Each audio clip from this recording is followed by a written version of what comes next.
When Israel came to being in 1948, there were 600,000 Jews in what was the first batch, shall we say, of Israelis. There were 600,000, including myself. I arrived there a month before Israel came into being, in April 1948.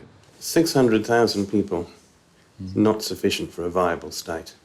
No. It must, from an early time, Israel has had a policy of encouraging immigration. Right. It's a process of state creation. Right. On the one hand, a process of state creation. On the other hand, I think the state has assumed a responsibility for the fate of Jews beyond its shores. That is correct.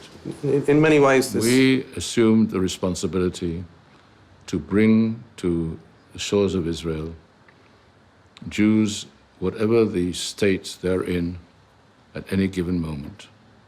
And if there are communities who are communities which we call communities in distress, we would act in order to remove the communities from where they were and bring them to Israel. Sarajevo, for instance. If this would be possible to do it openly, we would do it openly.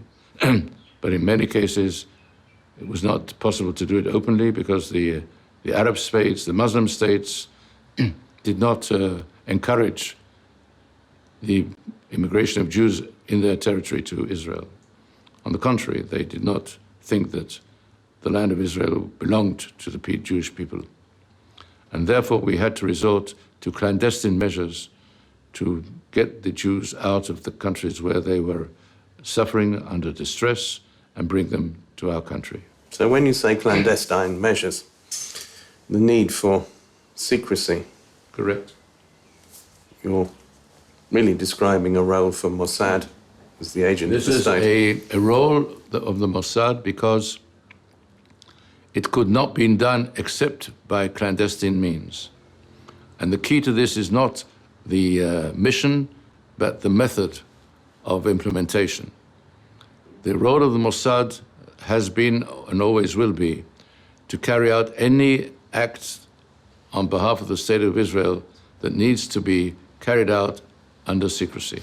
That is the key to this. So it's a very wide remit. It's a very wide remit. It means to say that we, at any point in time, can be called on by the Prime Minister and say, this is what you need to do. You have to do it clandestinely. That's why you have to do it. This is a unique role of the Mossad.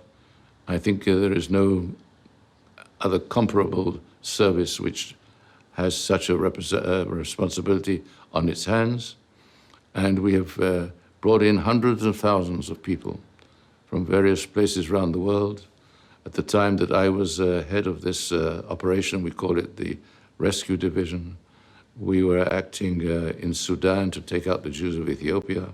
Sudan being an enemy country, we were acting in Iran, which was an enemy country, to bring out the Jews from Iran.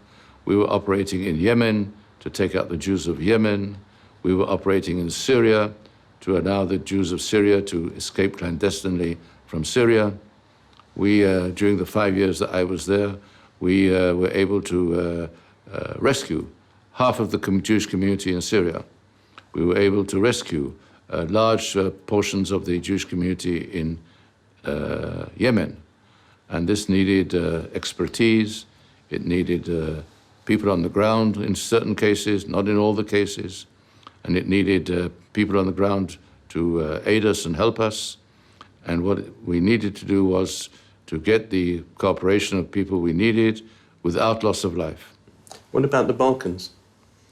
We did a little activity in the Balkans during the Balkan War in the 90s. Sarajevo, we took the Jews out of Sarajevo. Not all of them wanted to come. How did you get them out of Sarajevo? We got them out by land operations, but it was not the most problematic of operations we had.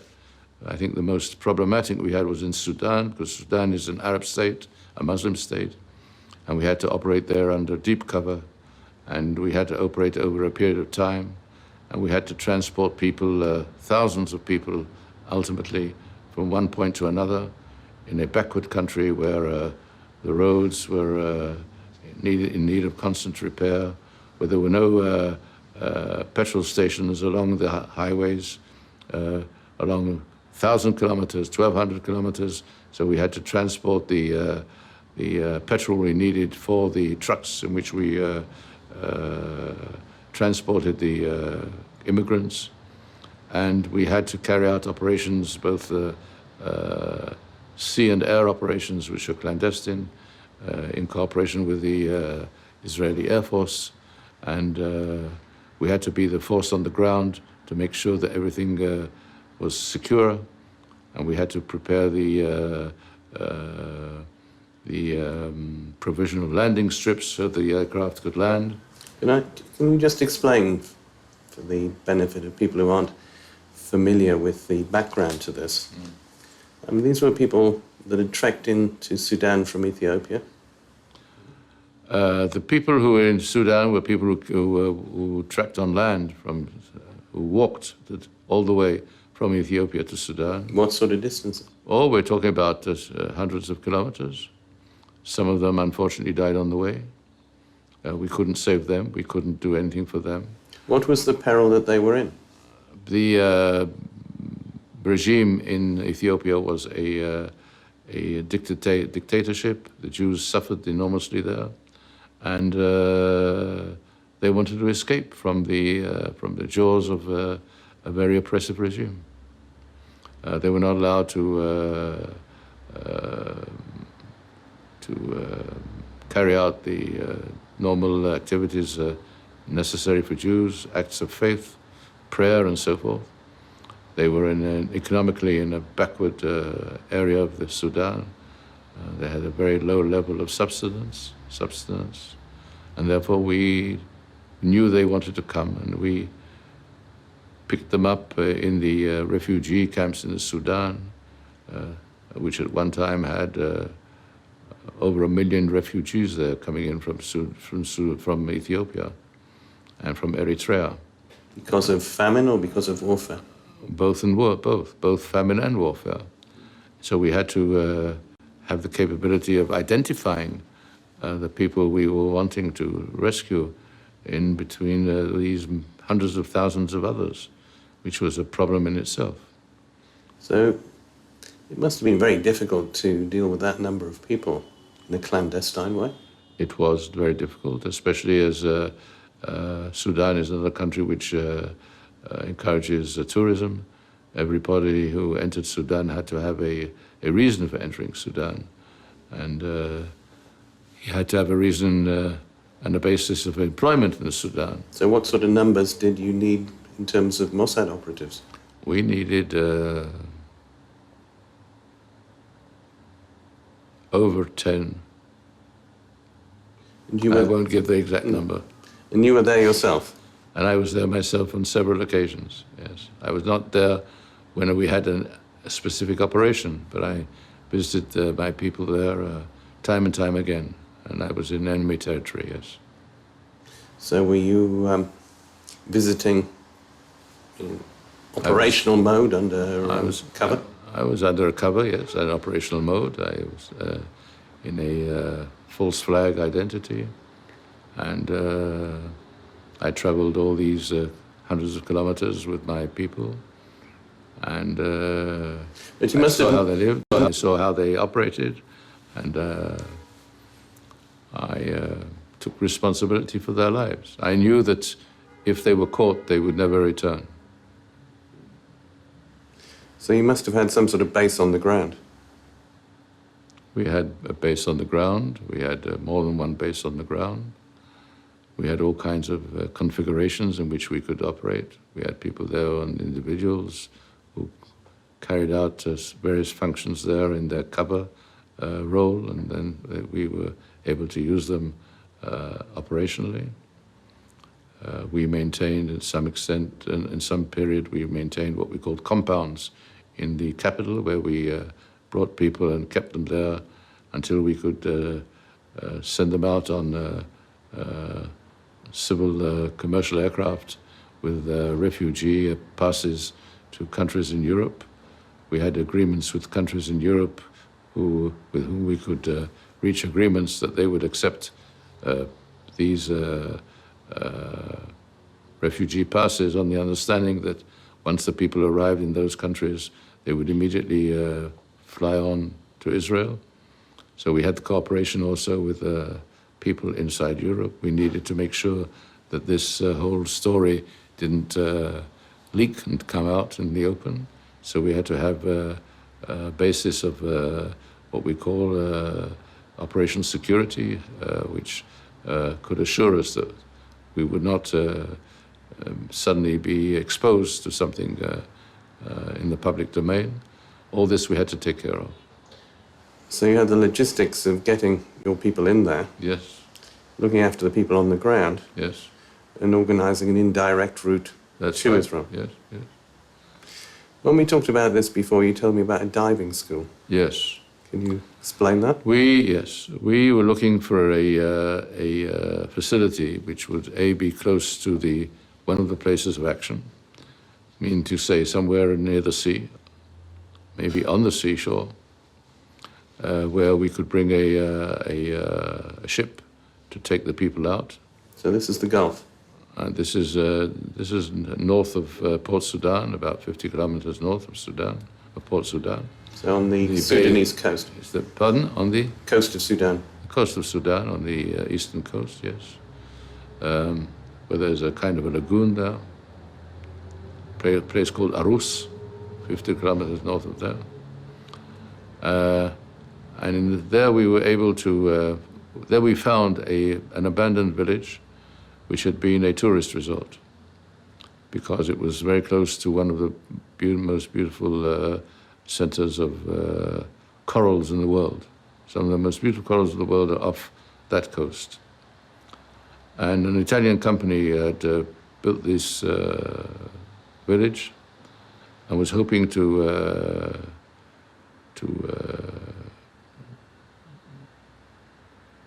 leverage it as a special resort, a unique experience for people who wanted to dive and come diving and seeing the most beautiful corals of the world. So it wasn't abandoned at this stage. No, originally it was not abandoned, but the Italian company couldn't get a profit out of it, and lost a lot of money, and they abandoned the village.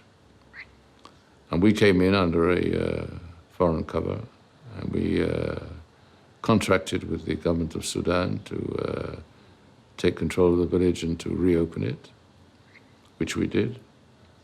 And we had to staff it with people, including diving instructors who instructed people who wanted to dive, and including people who could make sure that this was run as a hotel, to all intents and purposes.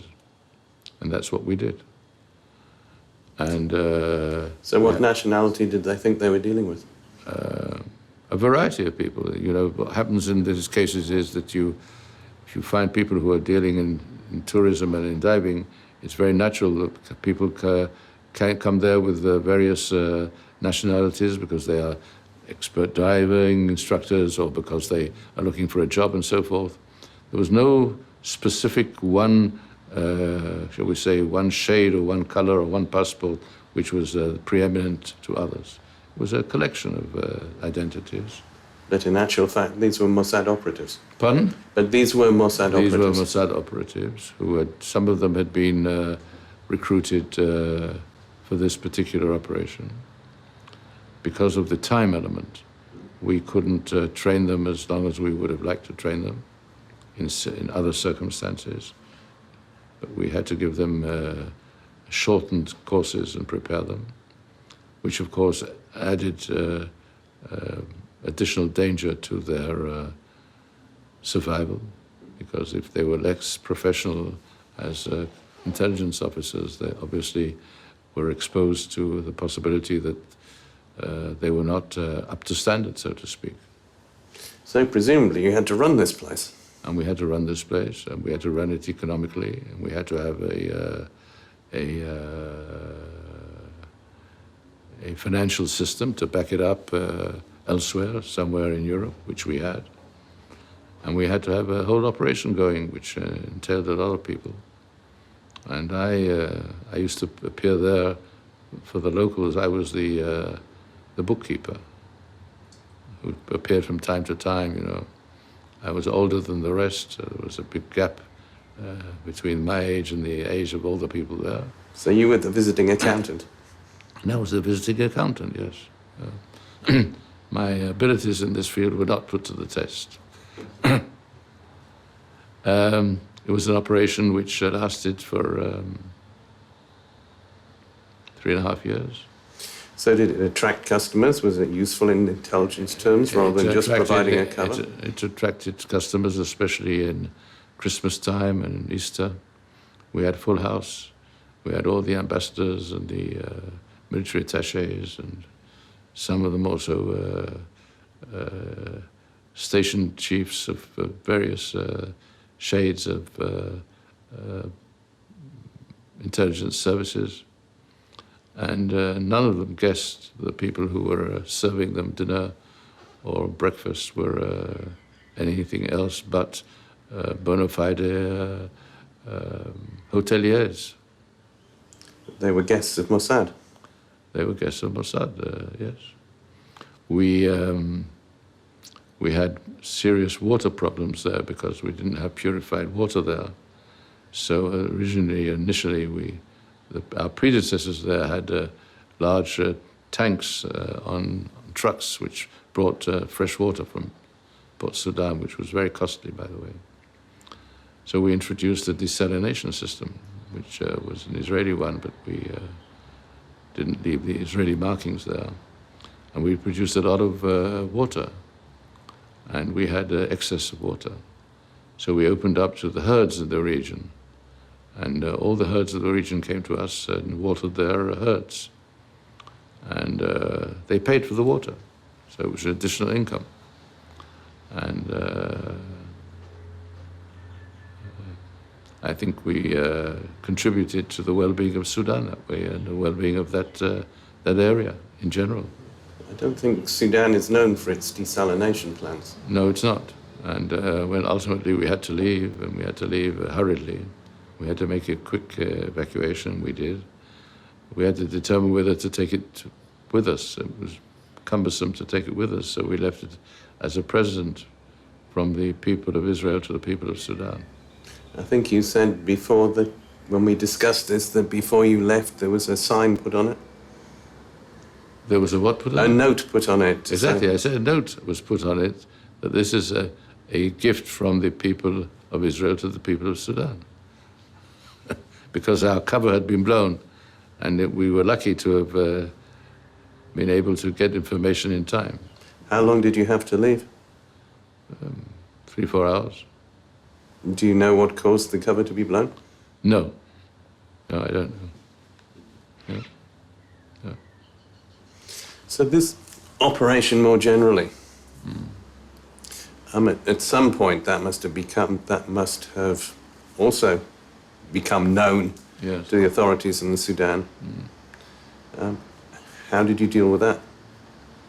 Was the operation terminated or was it negotiated? Well, that was a stage when the number of refugees coming into Sudan was rising. And we couldn't cope with the numbers in the methodology we had. So we heard that the Vice President of the United States, at that time, George Bush Sr., was going to visit Sudan. And I flew to the United States and asked them to see whether the Vice President would be willing to raise this issue with President Numeri, who was very anxious to have this visit for his own reasons. And indeed, he raised it with them. And he agreed to allow the Americans to come in for a short time and to carry out the operation. So we organized ourselves for this purpose. And I set up an alternative team to deal with this aspect, so that the other team, which I already had in place, this was before the village had been blown. So we had 2 operations going simultaneously. One was the operation with the village people, and then we had this operation, which entailed getting the services of a commercial aircraft. And I got to know somebody who had a low-cost company He was running a low-cost company of air travel in Europe, and he agreed to give me one of his planes. And what we did, we organized a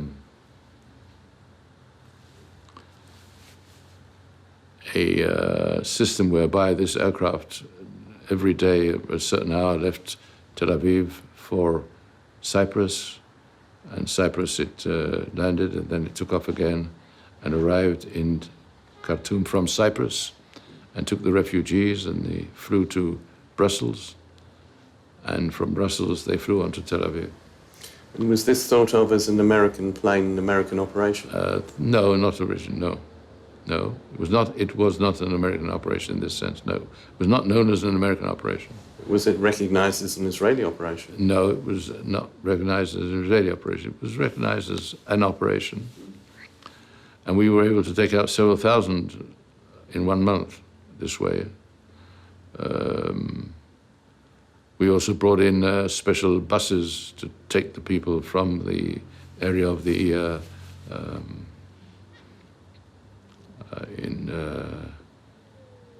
where the Jews were in the camps, to transport them from the camps. This time we didn't use lorries, we didn't need to use lorries.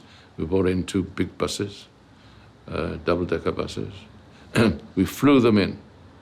The aircraft, those giant aircraft, you know, where they open up with the, in front, the entire nose of the aircraft lifts, and there you have a large entry.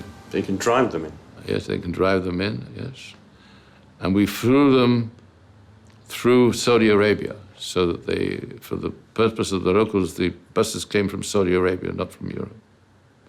And we used them. And they did more than 1 run per day when it was necessary to bring in another for sufficient people.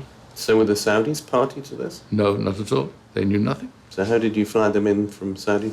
We flew them to some place in Europe to Saudi Arabia, and from Saudi Arabia. We loaded them in Europe, and instead of them coming directly from Europe and landing in Khartoum and causing a big noise, we landed them, we got this plane, and the plane flew to Saudi Arabia, and from Saudi Arabia to Port Sudan. We took them off in Port Sudan, where there was less tension, and brought them to the camps, and they did these shifts of taking people for these aircraft. This one aircraft. So when you say brought them to the camps, you mean you brought the buses to the camps Yes, to pick them up? Yes. Yeah. Because there was a special operation to take out refugees and so forth. It was a big project, and the fact that there were only Jews there, that was only known to us, but we organized that. And therefore, it passed relatively calmly until the operation was blown.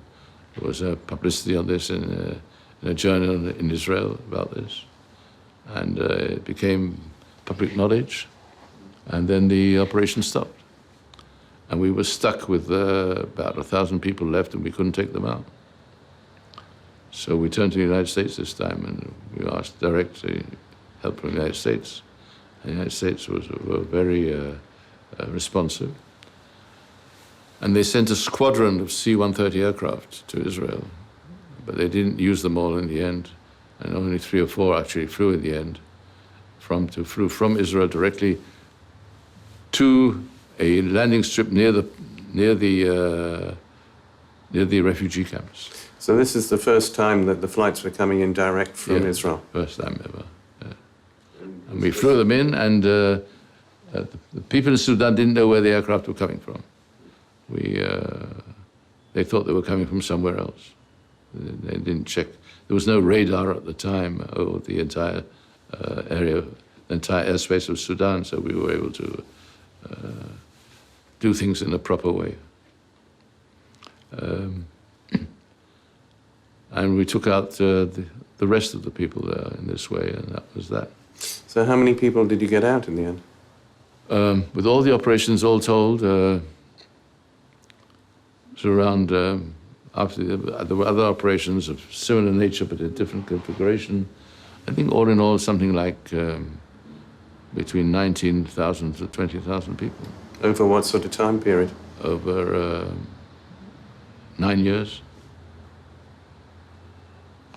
Did you ever lose any of your operatives in this? Pardon? Did you ever lose anybody, any No, of your I operatives? lost not one operative in this operation. And we had a few cases in which our people were arrested and tortured in order to extract information from them, and they didn't succeed. So that was the most difficult. But you got them out? That was the most, no, they were released themselves. There was no chance to answer. So they released themselves. Nobody was caught red-handed. Nobody was ever caught red-handed. And this was a great achievement, I think. We carried out this operation over a period of more than 10 years, in different shapes and forms. And I think it's a model. And as I said, many of the people were people who were just conscripted for this particular operation. They came from the civilian side of life, from all kinds of walks of life. And after this, it was difficult for them to return to the daily grind, but they enjoyed it immensely, and they were doing an enormous service. So I think you've been left, I think, with a feeling of satisfaction over this aspect of your career. Yes, I think it was probably one of the more areas in which you see the tangible results of your effort. You see the faces of the people. About a year ago, one of the Ethiopian Jews who was working for us, there was a small group of Ethiopian Jews who were able to get out of Ethiopia in the 50s, and they came to Israel. And we had to recruit one or two of them in order for them to be the scouters in the camps, to be able to scout who were the Jews and who were not. And this was one who we took from Israel after he'd been in Israel for over 30 years. And he agreed to go back to Sudan, actually, in a role as not one of the locals of a Jewish group, but one of us already, so to speak. We brought him to Sudan, and I was then on a visit at one time, and I went to visit him in the compound. And he then came back to Israel and so forth, and he lived a fruitful an eventful life. And then he became sick, and he contracted cancer. And they decided to have a ceremony in his honor. And the ceremony took place at one of the universities here in the region called the Bar-Ilan University. And they invited many people of the community who had been rescued by this effort, many of them also by him in one shape and form. And they came into the hall. The hall was crowded. There were Jews there from Ethiopia who wore Israeli army uniform, 2 lieutenant colonels, 2 majors, several other officers. And they brought him on a stretcher. He couldn't walk. And they raised the stretcher to the front of the hall, which had a stage where they had also performances. And there he was lying in the stretcher, facing the public on the stretcher, on the stage. And he was looking for me. I was in the audience. I didn't want to sit in front row and so forth. But he sent his wife, who's American-born, to find out if I was there. And I said yes, and so I signified to him, and he signified to me, and then he asked me to come up to him. And I walked up to the stage, and I bent over him, and he grasped me, and he hugged me. He said, "You remember the day you visited me in the compound?" I said, "Yes." He said, "You were God for me. You don't realize you were God." I said, "Zimna, let's not exaggerate unnecessarily." He said, "No, you don't understand." He said, "For us, you are like people, coming out of nowhere, landing out of nowhere. You were our God." And I realized that I understood what he meant. It's not that I was personally God. That was not what he said. You, collectively, you were like the appearance of God on earth. And I think that that sums up in the essence what we were all about. That's what we were doing.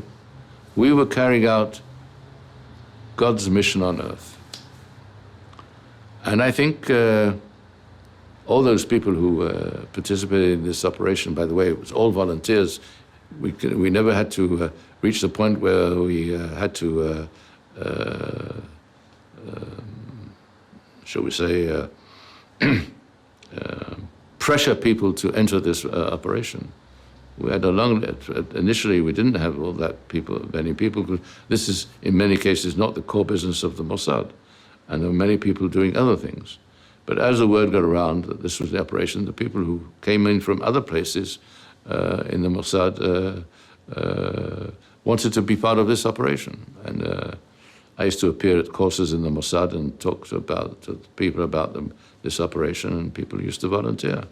In the end, the head of the Mossad prohibited me from lecturing throughout the rest of my tenure in this thing. He says, you are disrupting the normal course of activities in the Mossad. I don't want everybody to rush to this operation. I have to deal with the Iranian nuclear threat. I have to deal with the terrorist threat. I have to deal with so many threats. I have to collect information on our neighbors, on the military capabilities of the Hamas and the Hezbollah.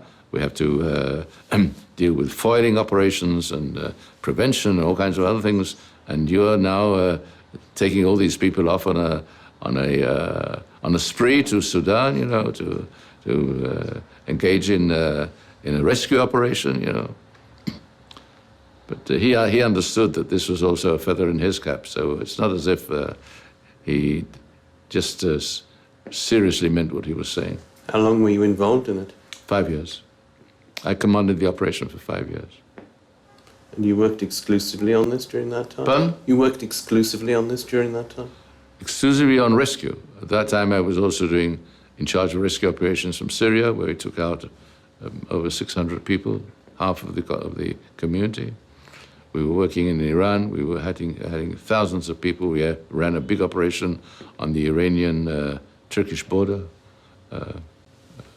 smuggling people out from Tehran. We had a big operation going on there. We worked in Yemen, took out several hundred people as well. So you must have been taking people out of Iran during the Iran-Iraq war, also earlier. Well, I'm talking about 80, 85, yes, during the Iran-Iraq war, yes. Dangerous time for Mossad operatives to be working in that field. Yeah, indeed, yes. But for other reasons, that's what we had to do. I think it was the right thing to do.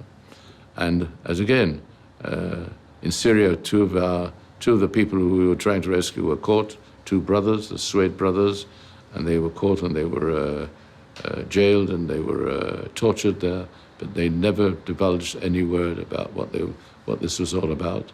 And we ultimately were able to welcome them in Israel. So we had a lot of operations going on at the same time. I thought everybody talked in the end.